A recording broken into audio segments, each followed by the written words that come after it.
Përshëndetje të nderuar shikues, jemi takuar në minutat e editarit informativ në RTS Gjirokastra kundër të tjera sot do të ndiqni. Ura e Zerzebilit ka hapësuar dëmtime të dukshme në strukturën e saj, sipas inxhinierit Vasopolo, shkaku lidhet me kalimin e pakontrolluar të mjeteve të rënda. Ndërkohë që shton se shumë shpejt pritet ndërhyrja e drejtorisë së trashëgimisë me qëllim rikthimin e saj në gjendje të qëndrueshme dhe për të mbrojtur vlerën historike të saj. Banorët e fshatit Mursi në Konispoli janë rikthyer punëve kryesore me ardhjen e pranverës duke u fokusuar te mandarinat, ullinjt dhe frutorët që përbëjnë bazën e ekonomisë familjare. Krahas bujqësisë, zona po përjeton rritje të ndjeshme të agroturizmit fal afërsisë me parkun kombëtar të Butrintit, që çdo vit sjell më shumë vizitor duke e kthyer Mursinë në një mundësi të re zhvillimi për gjithë komunitetin. Gjirokastra vion të pasuroj jetën artistike me aktivitete kulturore ku kësaj here në qendër ka qenë arti skenik dhe poezia. Studentët e grupit të miq të teatrit në Universitetin e Qrem Çabej kanë sjellë një shfaqje të veçantë kushtuar poetit Petrit Truka, duke përcjellë për publikun emocione dhe reflektim përmes fjalës artistike. Duke nisur nga mbrëmja e sejntes dhe deri në fundjavë për ardashsin Gjirokastrit vjen një shfaqje re në skenën e teatrit Zinisako, do të ngjitet komedia e zezë Premier Kërdi. Kjo pjesë është ndërtuar nga regjizori Shkëlzem Berisha, bazuar në veprën I Zoti I Masakrës, që mban autorsinë e francezes Jasmin Reza. Ju njohim tani më gjerësisht. Në kuadër të samitit të 4 të diasporës shqiptare u dorëzuan çmimet Jusuf Vrioni të konkursit për përkthyesit e rinj të organizuar nga Qendra e Botimeve për Diasporën. Ministri e Arsimit Mirela Kumbaro, teksa shpalli I fituesit, theksoi se nisma synon të krijojë një brez të ri përkthyezish, duke vijuar misionin e Jusuf Vrionit për promovimin e kulturës shqiptare përtej kufive. Gjatë mbrëmjes galatë të samitit të 4 të diasporës shqiptare u ndan edhe çmimet Jusuf Vrioni të konkursit të shpallur nga Qendra e Botimeve për Diasporën për përkthyesit e rinj nga diaspora. Ministri e Arsimit Mirela Kumbaro shpalli fituesit të cilët do të përfitojnë një kontratë me Qendrën e Botimeve për Diasporën për përkthimin e një prej librave të projektit Jam Shqiptar, si dhe do të marrin pjesë në punëtori përkthimi për të filluar më tej aftësitë e tyre profesionale. Ndajmë sot çmimet Jusuf Vrionit konkursit shpallur nga Qendra e Botimeve të Diasporës për përkthyesit e rinj nga diaspora. Një nismë kjo e lindur nga një projekt që synon të nxjisë dhe të mbajë gjallë këtë frymën e përcjelljes së kulturave përmes përkthimit, duke formuar, duke nxitur dhe motivuar përkthyes të rinj nga gjuha shqipe në gjuhë të huaja. Se ashtu si Lahuta, Xhubleta, Isopolifonia, Gjirokastra, edhe Berati patjetër, edhe Butrinti patjetër, kemi kaq shumë për të thënë. Po letrat, shpirti ka nevojë të përkthehet. Prandaj është shumë e domosdoshme ta çojmë më tutje këtë traditë, misionin e Jusuf Vrionit për njohjen e letërsisë dhe kulturës shqiptare përtej kufive të vendit. Ky program I Qendrës Botimeve të Diasporës dëshmon besimin se brezi I ri I diasporës, I lindur dhe I rritur dhe I edukuar jashtë vendit të origjinës, I arsimuar në universitetet më të mira të botës, ka një potencial të jashtëzakonshëm. Rinia e brezit të dytë dhe e brezit të tretë të diasporës ka një rol të pasëvendësueshëm, janë si ato lule delikate si ndërmjetëse mes kulturave, prandaj duhet të kujdesemi për ta. Ky konkurs përfshiu përkthimin nisi si një iniciativë e Qendrës Botimeve Diasporës me projektin të quajtur Jam Shqiptar. Dhe ideja ishte që me këtë tekst të Qendrës Botimeve në 5 gjuhë të huaja, anglisht, frëngjisht, gjermanisht, greqisht dhe italisht, u bë përkthimi dhe u përzgjodhen 5 fitues nga qendra në bashkëpunim me Universitetin e Tiranës dhe Fakultetin e Gjuhëve të Huaja. Dhe më vjen shumë mirë që ky nuk është vetëm një çmim simbolik, pra që do të jepet sonte, por fituesit do të përfitojnë edhe një kontratë me Qendrën e Botimeve për Diasporën për përkthimin e një prej librave të këtij projekti. Si dhe do të marrin pjesë në punëtori përkthimi që të thellojnë më shumë aftësitë e tyre profesionale. Një veçanti e këtij edicioni është se fituesit vijnë nga vende të ndryshme dhe përfaqësojnë praardhje nga Shqipëria, Kosova, Maqedonia e Veriut. Për të dëshmuar se diaspora nuk është vetëm një vend, është trualli shqiptarisë pa kufi. Motivacioni i jurisë për të gjithë fituesit ka qenë i njëjtë, meqense kemi të bëjmë me të rinj që janë në nisje të zejës së përkthimit. Ky motivacion për të pestë është: ky vlerësim i jepet për seriozitetin dhe përgatitjen e dëshmuar në konkurim, si dhe si nxitje për vijimin dhe përsosjen e artit të përkthimit. Më tej, Ministra Kumbaru shpalli fituesit e çmimit të konkursit Jusuf Rioni, Gentian Çitaku, fitues për përkthimin shqip-frëngjisht Fisnik Zyberi, fitues për përkthimin shqip-gjermanisht Federica De Bastiani, fituese për përkthimin shqip-italisht Ogesa Kodhelaj, fituese për përkthimin shqip-greqisht Uarda Erebara, fituese për përkthimin shqip-anglisht. Ministri i Arsimit Mirela Kumbaru në kuadër të ditëve të samitit të diasporës që po mbahet në vendin tonë, ndau sot një video mesazh ku vlerësoi rolin e qendrës së botimeve për diasporën, si ura më e fortë e lidhjes së shqiptarëve kudo në botë me gjuhën dhe identitetin kombëtar. Ajo theksoi angazhimin e jashtëzakonshëm që nis nga shpërndarja e tekseve mësimore në 22 shtete, mbështetja për 433 shkolla dhe kurse, 30 programe universitare dhe rreth 800 mësues, si dhe përkthimi e botimi i librave për fëmijët shqiptar jashtë vendit.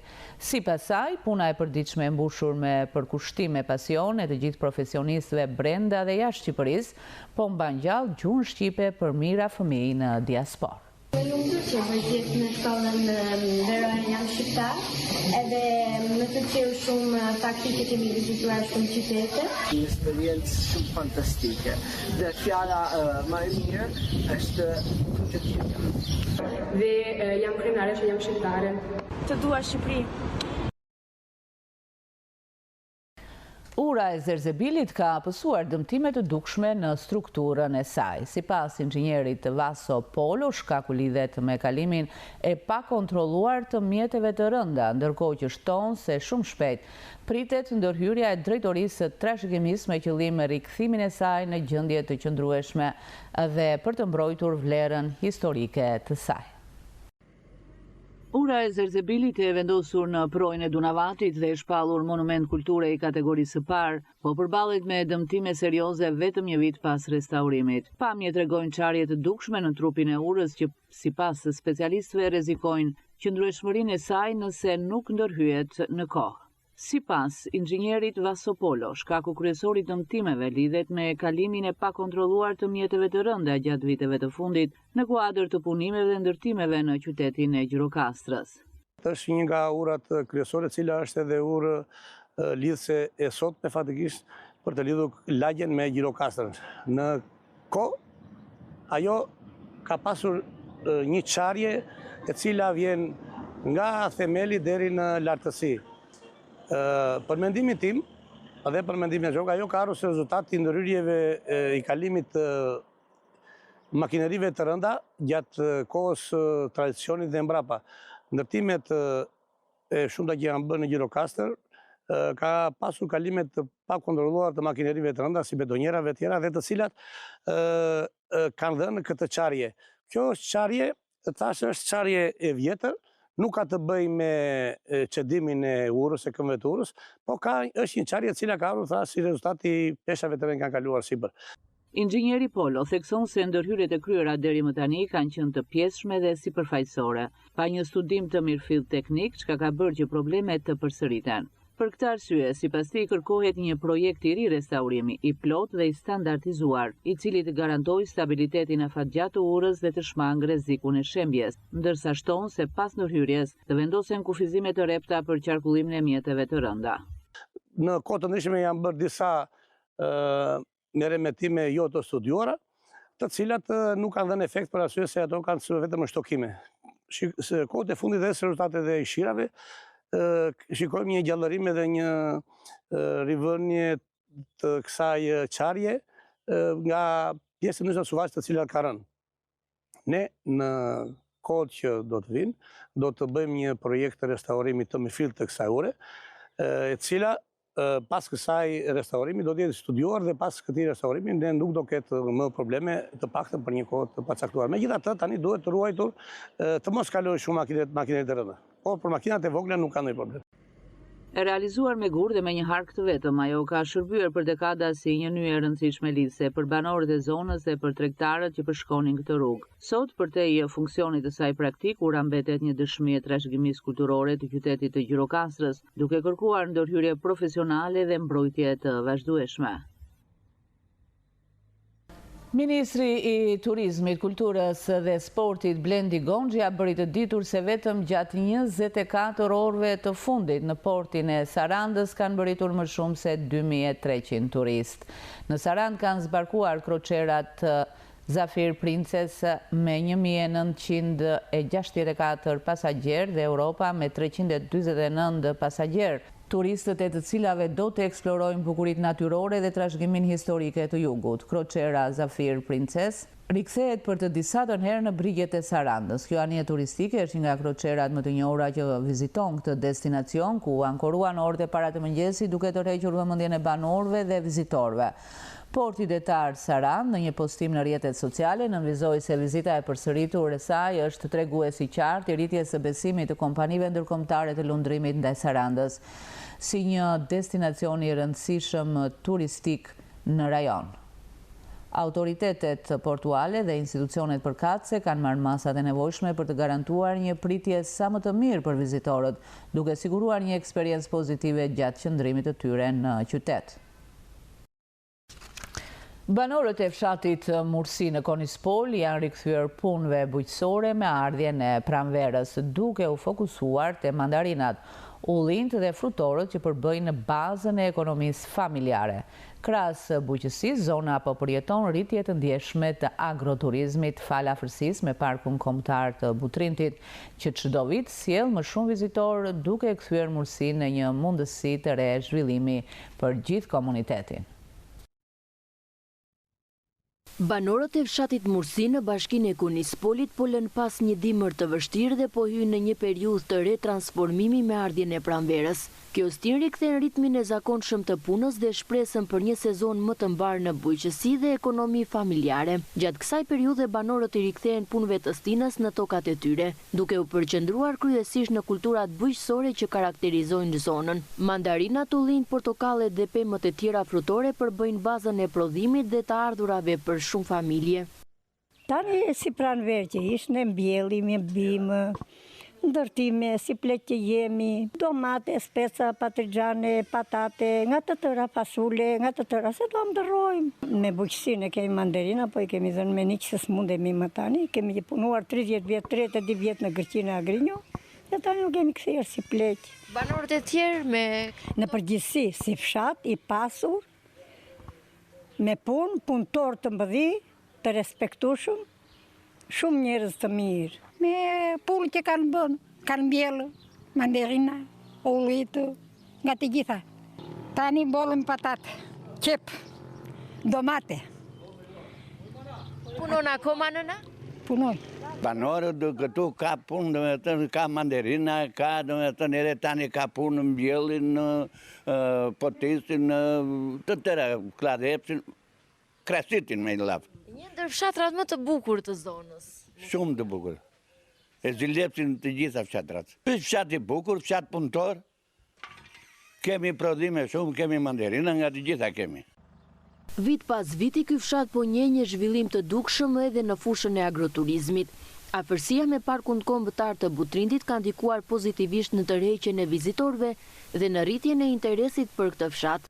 Vinë me shumicja, vinë këtu, qish kemi u japim, vinë, na flasin me gjuhë të huaj dhe me tënën. Gjelen të kënaqur? Shumë të kënaqur gjelen. Na thon faleminderit që kalojnë këtu, na flasin. Ka edhe shtëpi tani që janë hapur për të. Ka. Më pëlqen fshati, se fshati është i bukur.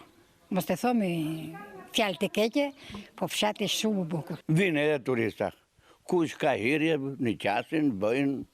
Banorët po shfrytëzojnë potencialin natyror dhe bujqësor për të ofruar produkte vendase dhe përvoja autentike, duke e kthyer agroturizmin në një mundësi të re zhvillimi ekonomik për komunitetin. Gjirokastra vijon të pasuroj jetën artistike me aktivitete kulturore, ku kësaj here në qendër ka qenë arti skenik dhe poezia. Studentët e grupit Mitë e Teatrit në Universitetin e Qrem Çabej kanë sjellë një shfaqje të veçantë kushtuar poetit Petrit Ruka, duke përcjellë për publikun emocione dhe reflektim përmes fjalës artistike. Në Universitetin e Qrem Çabej në Gjirokastër, grupi studentor Miqtë e Teatrit kanë interpretuar shfaqjen Poeti, të ndërtuar mbi krimtarinë e autorit të njohur Petrit Ruka. Aktiviteti u zhvillua në ambientet e universitetit dhe tërhoqi vëmendjen e artdashësve, të cilët e ndoqën me interes. Përmes interpretimit, studentët sollen me ndjeshmëri dhe profesionalizëm motive nga veprat e poetit, duke krijuar një atmosferë artistike të veçantë në qytetin e Gurt. Zgjodhëm Petrit Rukën si poet i jugut, si një nga poetët që i ka kënduar gruas më shumë se askush. Baladat e tij janë të paimagjinueshme. Dhe zgjodhëm Petritin dhe organizuam një shfaqje. Çdo gjë në shfaqje ishte vetëm fjalë e Petrit Rukës. Domethënë dhe dialogjet, dhe poezit, dhe përgjigjet dhe pyetjet ishin të zgjedhura nga Petriti, nga poezit ndryshme, nga të vendosura në këto kontekst për të dhënë një material që ne binim një poet që nuk u vlerësua ndofta sa ishte në jetë, por është e padyskueshme që duhet të jetë patjetër në të gjitha antologjitë e letërsisë shqipe. Synimi ishte të sillim një dimension më të gjerë dhe gjithëpërfshirës të tematikave që poeti trajton, si dhe të rrisim ndjeshmërinë ndaj poezisë. Shprehet Metaj. Për të rritur akoma edhe më shumë ndjeshmërinë ndaj poezisë, pasi Petrit Ruka është një poet i veçantë që ka një poezi tepër të ndjeshme, edhe sidomos baladat janë ato që evidentojnë dhe dallohen më shumë në poezinë e tij, dhe ne i kemi trajtuar në këtë shfaqje në një mënyrë tepër gjithëpërfshirëse, le të themi, duke futur edhe pak aktrim, duke futur edhe elementet e traditës në mënyrën e interpretimit të baladave, por sigurisht që ka patur edhe paharuar edhe tematikën erotike apo edhe tematikat lirike dhe ato familjare, të gjitha paka shumë tematikat kryesore që vetë Petrit Ruka ka trajtuar në poezinë e vet. Poeti Petrit Ruka u nda nga jeta në vitin 2021 në moshën 67 vjeçare, duke lënë një trashëgimi të pasur letrare. Ai është autori disa skenareve për filma, dokumentar dhe monografi. Duke nisur nga mbrëmja e sejnte se deri në fundjavë për ardashësinë Gjirokastrit vjen një shfaqje e re. Në skenën e teatrit Zini Sako do të ngjitet komedia e zezë Premier Kërdi. Kjo pjesë është ndërtuar nga regjizori Shkëlzen Berisha, bazuar në veprën I Zoti I Masakrës, që mban autorsinë e francezes Jasmin Reza. Një komedi e zezë vjen për ardashësit Gjirokastrit. Ajo titullohet Kërdi dhe do të shfaqet për 4 net duke nisur nga Entja. Pjesa është vënë në skenë nga regjizori kosovar Shkëlzen Berisha, I cili na zbulon edhe pak nga subjekti I saj.